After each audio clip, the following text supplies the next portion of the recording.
Hello everybody, welcome back to another episode of The Faith One. My name is Alaina Ervin and I'm here for another episode of The Spring Awakening. So thank you, Marco, for this opportunity, and let's get started. And so I'm still talking about the shadow of the cross, like the rest of the people have. And so when we think about the cross, the first thing that probably comes to our mind is the crucifixion, because duh. But really there's so much more to what it means when we dig deeper and look really into the meaning of it. And so we could ask ourselves the question, how does it affect my life? Is it constantly in the forefront of my mind? Does it influence the way that I live my everyday life, the way I talk, the way I treat others, how I spend my time, and how I apply myself at school or work? These are all questions that we can ask ourselves when we think of the shadow of the cross. And so think of the areas of your life that it's covering. What areas of your life are you letting Christ have and not have?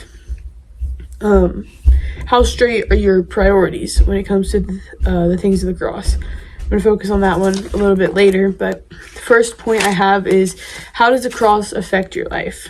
And so if you're a saved person, this should be your life. It shouldn't just affect it. It shouldn't just affect this area and that area. It should be your whole life. So I'm going to read the crucifixion story in Luke 23, verse 33 and 46. And it says, "When they were come to a place which is called Calvary, there they crucified him. And the malefactors, one on the right hand and the other on the left. Then said Jesus, Father, forgive them, for they know not what they do. And they parted his raiments and cast lots. And the people stood beholding, and the rulers also with him deride him, saying, He saved others, let him save himself, if he be the Christ, the chosen one of God. And the soldiers also mocked him, coming to him and offering him vinegar, and saying, If thou be the king of the Jews, save thyself. And there was a superscription also written over him in letters of Greek, Latin, and Hebrew, This is the king of the Jews. And the one of the malefactors which was hanged railed on him, saying, If thou be Christ, save thyself and us. But the other answered, rebuked him, saying, Dost thou not fear God, seeing thou art in the same condemnation? And we indeedly justify, for we receive the due reward of our deeds. But this man has done nothing amiss.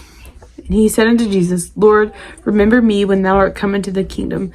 And Jesus said unto him, Verily I say unto thee, Today thou shalt be with me in paradise. And when it was about the 6th hour, there was darkness over all the earth until the 9th hour. And the sun was darkened, and the veil of the temple was rent in the midst. And Jesus had cried with a loud voice. He said, Father, into thy hands I commend my spirit. Having said this, he gave up the ghost. So the crucifixion of Christ is the cross, obviously.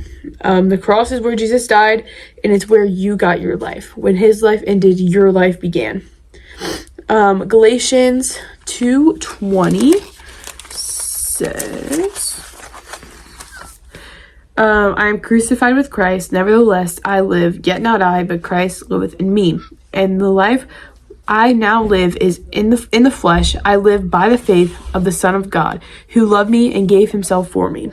So when Jesus was crucified and he was in the grave, and he rose again from the dead, the women who went to the tomb to anoint his body and put oils on it, they went to the disciples and said, come and see. And so when we say come and see the victories of the cross, Christ's wounds are your healing, his agonies your response, his conflict your conquest, his groans your song, his pain your ease, his shame your glory, his death your life, his suffering your salvation. If the cross isn't the first thing in your life, if you think that it doesn't affect your life, you need to take your mind back to where you once were. There's a song by Mercy Me. It's called The Moment, and it's about his salvation story. And the chorus of it says, when we said our amens, then I heard him say, take it in, don't forget today is the day your new life begins. Remember how you feel right now. Oh, that fire in your bones will never let you down. Oh, come back to the moment where your heart aches. Whenever your heart aches, thank the Lord and say, here's to the day that I met grace. So when we think of this and we think about that, yeah, it doesn't affect my life at all, I'm fine, blah, blah, blah, blah. You're not fine, because you were destined to destruction and something that you didn't want to do. Because Jesus died on the cross for you willingly, you now have life at his cost, at the cost of his life. So the second point I have is the cross, the forefront of your mind. When Christ and the cross is number one, the cross will cast a shadow on the rest of your life. So then everything that you do will point to Christ, because it's number one. When you have the cross number one, you have to deny yourself. We see this in Mark 8:34. It says, if I can find it, when he had called the people unto him with his disciples, he also said unto them, whosoever will come after me, let him deny himself, take up his cross, and follow me. The cross, as we know, is an instrument of death. This is a way of saying this verse is basically telling us that there has to be a point in your life where you have to die to your old self. You have to kill off that man of who you once were, that sinner, and that just that sinner. And so there has to be a point in your time where you do that to be able to follow Christ properly. You can follow Christ all you want without denying yourself and taking up your cross, but it won't be true following. It won't be true discipleship. You won't be a true disciple of Christ if you don't deny yourself and take up the cross daily.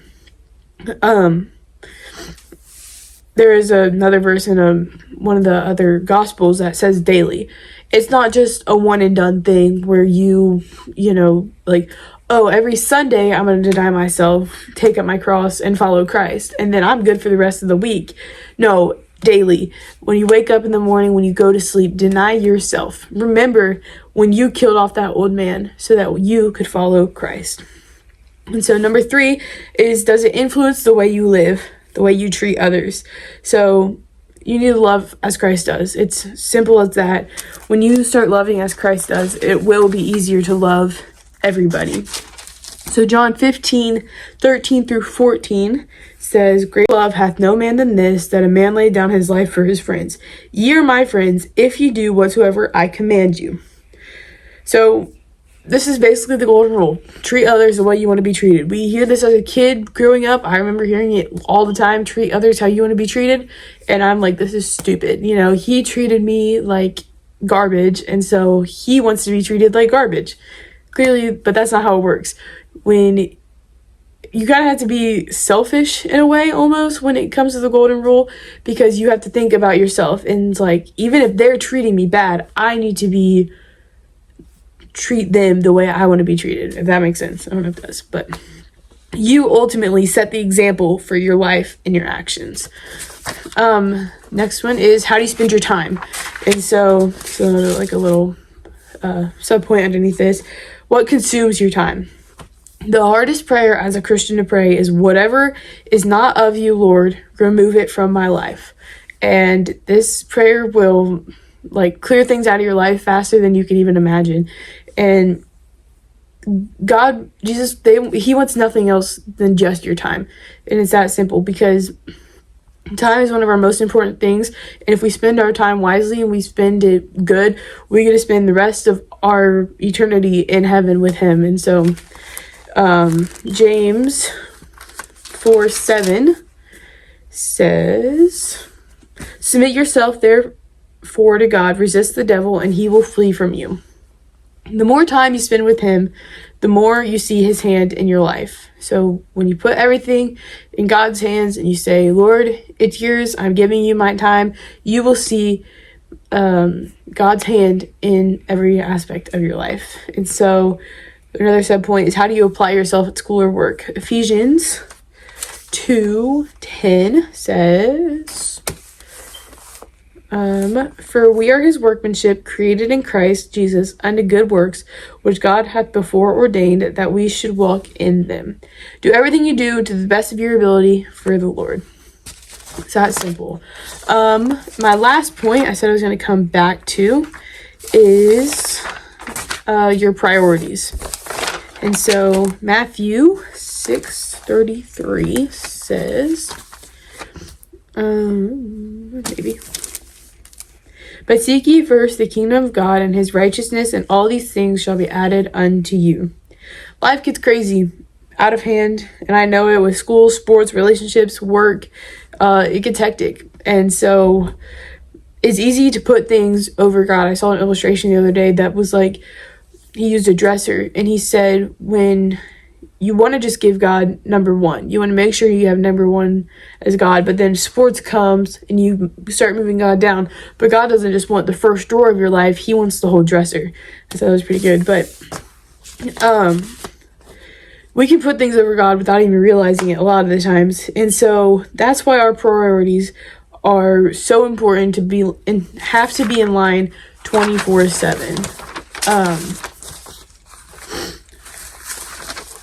When gaining the biblical perspective, we must, of our priorities, we have to realize, number one, when God is the center of our lives, we live to please him. And it's not going to be this like bearing, like, oh, I have to go please God today. No, it's going to be joyful and you're going to want to please him. Second one is when we please God, we want him to influence each area of our life. And the third one is when God influences each area of our life, he then bears the fruit through our good works for him.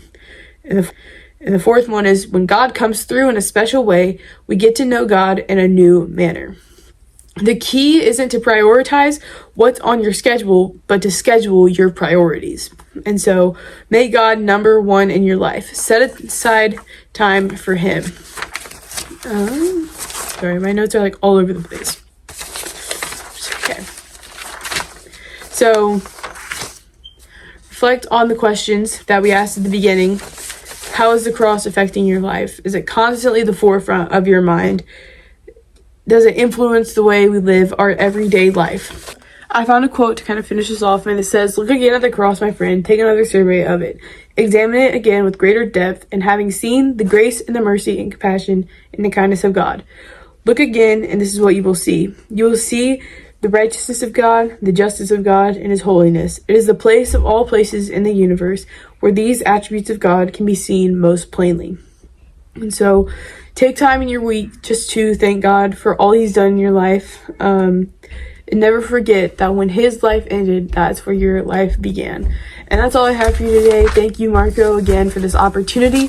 If you want to see the rest of the videos, they're down below. And yeah, so thank you, Marco.